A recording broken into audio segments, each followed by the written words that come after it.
안녕하세요. 곽복선 교수입니다. 오늘은 원포인트 중국 역사 국시라는 제목으로 말씀드리겠습니다.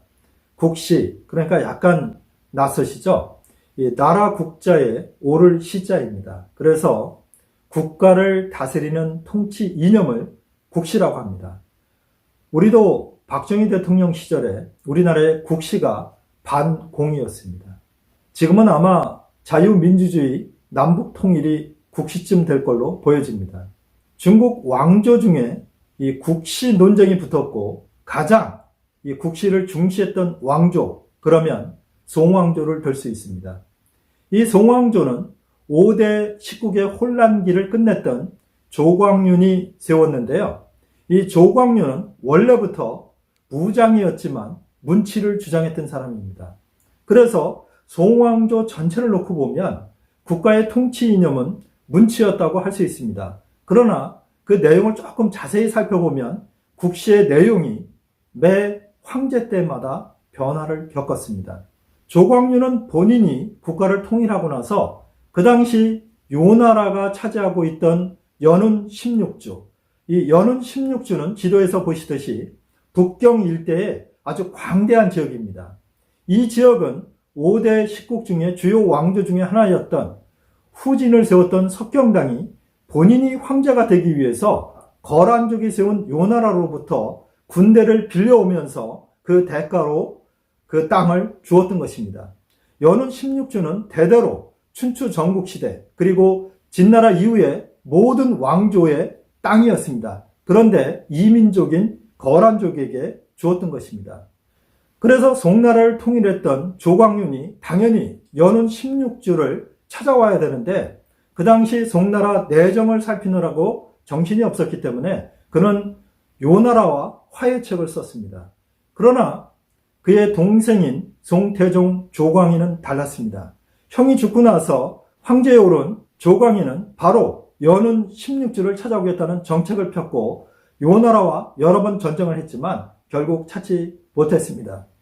그의 아들대인 진종제에 이르면 거꾸로 요나라가 거의 개봉 근처인 전현까지 쳐들어오는 이런 일이 벌어집니다.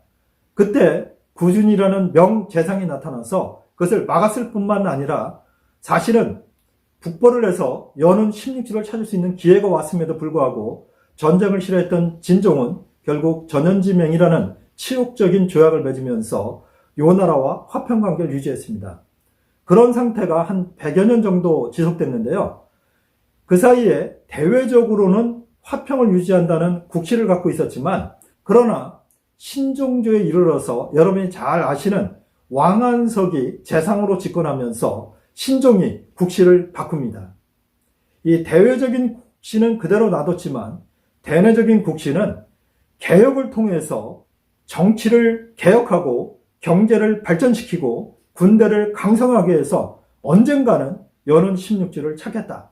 이게 국시였습니다. 그렇게 갔으면 얼마나 좋았겠습니까마는 신종이 죽고 나서 후대의 휘종이나 이런 황제들은 전혀 북벌이나 국가 융성에 관심이 별로 없었습니다. 그래서 결국은 여진족이 세운 금나라에 의해서 북송이 멸망당하고 맙니다. 그래서 북쪽으로 끌려갔던 휘종의 아들인 고종이 남쪽에서 다시 왕조를 세우는데요. 우리는 그것을 남송이라고 합니다. 이 남송의 첫 번째 황제가 고종인데요. 이 고종은 뼈아픈 패배를 겪어봤기 때문에 본인은 금나라와 싸우는 것을 극히 두려워했습니다. 당시 고종이 집권할 때 유명했던 장군, 그러면 여러분도 잘 아시는 악비라는 사람이 있습니다. 제가 이 시간에도 소개해 드렸는데요. 이 악비의 군대가 거의 금나라 군대를 격파할 수 있었는데도 불구하고 회군 명령을 내려서 결국은 금나라와 화평조약을 맺고 그렇게 갔습니다. 쉽게 말씀드리면 북벌을 국시로 만들 수 있음에도 불구하고 또 통일을 국시로 삼을 수 있음에도 불구하고 송고종 자체가 문약했고 본인은 전쟁을 싫어했기 때문에 결국 화평책으로 갔던 것입니다. 그런데 고종이 나이가 들어서 선의를 했던 그의 양아들 효종대에 이르면 이야기가 바뀝니다.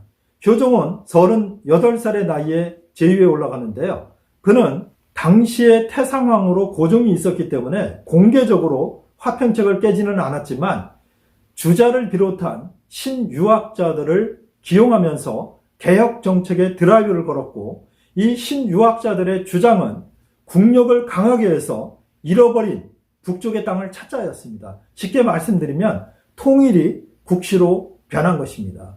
그런데 그때까지도 살아있었던 고종은 당시의 황제인 효종에게 늘 압력을 가했습니다. 절대로 내가 세웠던 방침을 바꿔선 안 된다. 그래서 결국 통일할 수 있는 기회가 있었음에도 불구하고 남송은 계속 그런 상태로 갔습니다. 그런데 문제는 효종도 나이가 들어서 그의 아들 광종에게 선의를 하는데요. 효종은 통일을 국시로 갖고 가고자 했지만 그의 아들인 광종은 할아버지의 영향을 받았기 때문에 아버지의 정책을 반대했습니다. 그래서 아버지가 기용했던 신유학자들을 전부 다 내쫓아버리고 본인이 직접 기용한 사람들을 통해서 정치를 했는데요. 그의 정책의 방침은 남송이라도 잘 지키자, 금나라 건들지 말자였습니다. 근데 결과는 어떻게 됐을까요? 금나라는 원나라에 의해서 망했고, 원나라가 결국은 남송을 완전히 멸망시키고 중국을 통일하게 되죠. 제가 오늘 국시 이야기를 드리는 것은 이렇습니다. 박정희 대통령 시절에 저희도 국시 논쟁이 있었습니다. 그 당시에 국시 논쟁은 대통령께서는 공산주의에 반대하는 것, 즉 반공, 멸공이 국시라고 말씀하셨는데 일부 야당 정치인들이 통일이 국시가 되어야 된다는 그런 논란을 피웠습니다. 그런데 그들이 얘기했던 통일은 우리가 생각하는 자유민주주의의 통일이 아니라 연방제 통일이었습니다. 이것은 북한이 주장하는 거였기 때문에 당시에 상당히 뜨거운 감자였습니다.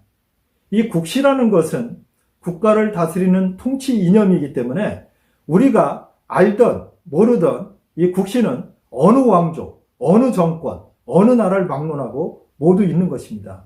그런데 중국에서 그 국시 논쟁이 가장 뜨겁게 벌어졌던 것이 남송조였고, 그 국시 논쟁에 선두에 섰던 사람 중에 하나가 그 유명한 유학자 주자였습니다.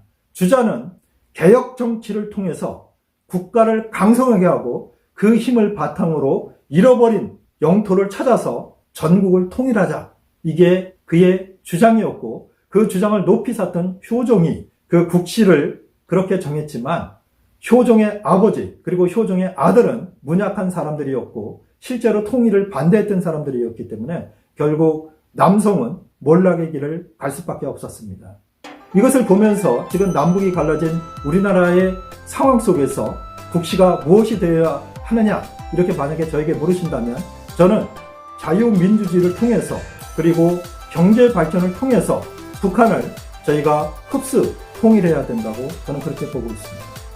이 국시 논쟁은 상당히 민감한 문제고 뜨거운 감자의 역할을 하기 때문에 쉽지 않은 이야기지만 오늘 중국 역사 속에 나타났던 국시 논쟁을 통해서 다시 한번 우리가 어떠한 국시를 가져야 하느냐, 이런 것을 생각해 보았습니다. 다음 시간에는 중국 역사 속에서 재미있고 유익한 이야기를 찾아서 소개해 드리도록 하겠습니다. 시청해 주셔서 감사합니다.